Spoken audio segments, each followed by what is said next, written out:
The NFL openly admits to missing calls. Big V has surgery, and the Lions are favorites for the first time in a long time.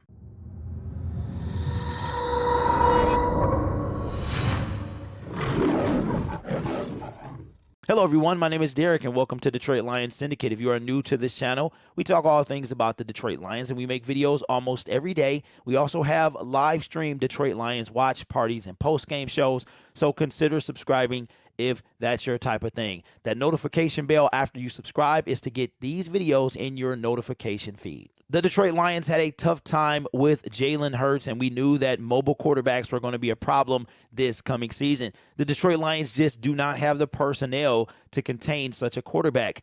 And Jalen Hurts, while doing a lot of things with his leg, it's his arm that we're looking at here. There were several times that it looks like quarterback Jalen Hurts which should have been called for intentional grounding, and not a single intentional grounding was caught on him. Each week, teams turn in plays that they want the league to review, and turns out that we are not crazy Lions fans. Watching the game, I'm like, bro, these are intentional grounding calls. The league says so as well. Jalen Hurts, in fact, should have been called for at least one intentional grounding call. This comes from Sports Illustrated. Head coach Dan Campbell was asked about the controversial call in the tie game. With the Eagles driving in the red zone in a 7-7 game, the officials concluded there was a receiver near Hurts and thus did not make the call of intentional grounding. After further review from the league office, the officials' decision was deemed wrong and the Eagles should have been penalized on that play. Well, this doesn't surprise us. We are Lions fans and we are no strangers to missed calls or even bad calls. But the thing that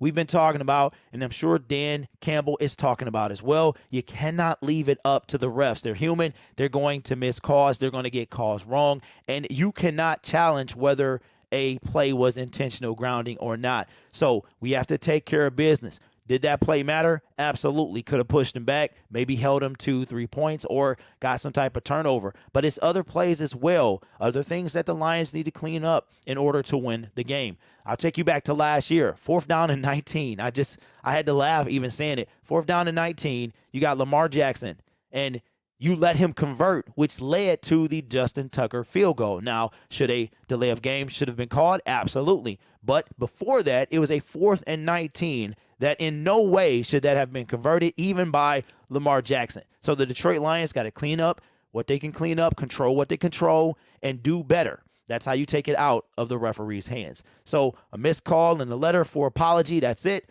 The Lions got to move on. And the Detroit Lions are something they haven't been in a very long time. Coming into the game in week 2 against the Washington Commanders, the Detroit Lions are favorites to win this game. Now, check this out. The Detroit Lions have not been favored to win a game in 24 games, going all the way back to 2020, which was the year Matt Patricia got fired. After playing in 24 consecutive games as an underdog, the longest active streak in the NFL, the Lions are currently 2.5-point favorites against the Commanders, according to Caesars Sportsbook.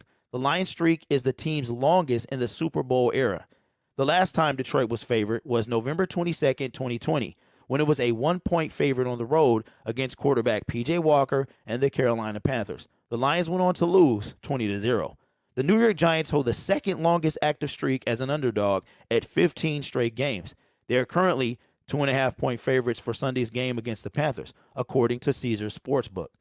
Detroit, 0-1, is looking to redeem itself after a 38-35 loss to Philadelphia in the season opener. The Lions have won 5 of their past 6 games against Washington. So again, we haven't been favorites since 2020 when we wind up getting shut out for the first time in years against the P.J. Walker-led Carolina Panthers. So it's going to be interesting to see how this goes this coming Sunday. And more bad news for the Detroit Lions offensive line. Right guard Halapoulivaati Vaitai had surgery today in Texas. Now, Vaitai was already placed on the injured reserve list, and we knew that. We knew he was going to be out for at least the first 4 weeks. But he had surgery today, and while Dan Campbell has not ruled out his return, I find it hard-pressed that we're going to see him this year. My thought is back surgery, period. I mean, your back is the integral part of your body. Have you ever hurt your back in even the slightest way? You slept wrong, you went down to pick something up, you can barely move. So if we see him come back this season, I'll be surprised. So that means for the second consecutive year, the Detroit Lions offensive line, the 5 members, will have not taken a snap, not a single snap as a unit. This information comes from the Detroit Free Press. Halapoulivaati Vaitai had back surgery in Dallas on Tuesday, Lions coach Dan Campbell said, and his status for the rest of the year is now up in the air. When talking about the O-line, here's what Dan had to say. But I always look at it for the next guy in. That's the mentality of the O-line room. The next guy up is Logan Stenberg, a 2020 fourth-round pick from Kentucky who made his first career start in place of Vaitai in Week 1 versus Philadelphia. The advanced numbers show he didn't fare well. 4 of the Lions' 12 quarterback pressures to the Eagles' defense, and his 0.0 pass blocking grade per Pro Football Focus was the lowest of any offensive lineman in the league. So just like that offensive line that we were screaming about in the offseason, looks like they're not going to take a single snap together. And if by some chance Big V does come back, it's not going to be till later in the season. My honest opinion, it's going to be tough to see him.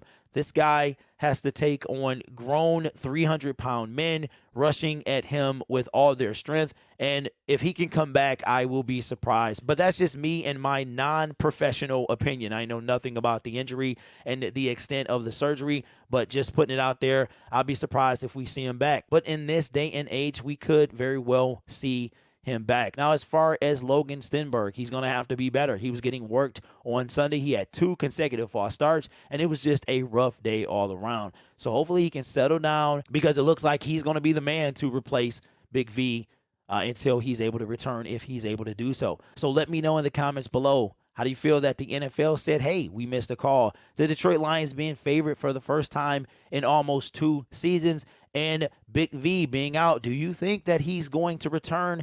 And how do you think this offensive line is going to fare with Logan Stenberg? My name is Derek. This is Detroit Lions Syndicate. Again, consider subscribing to the YouTube channel and hit that notification bell for all video notifications. Don't forget, we will be live this Sunday with the watch party against the Washington Commanders. We'll also have a post-game show at about 5 o'clock Eastern Standard Time. Phone lines will be open. You guys can call in. I want to make it where your voice can be heard. That's the whole point of this post-game show. So make sure you subscribe so you don't miss it. You guys are awesome. Take care of yourself. And as always, go Lions.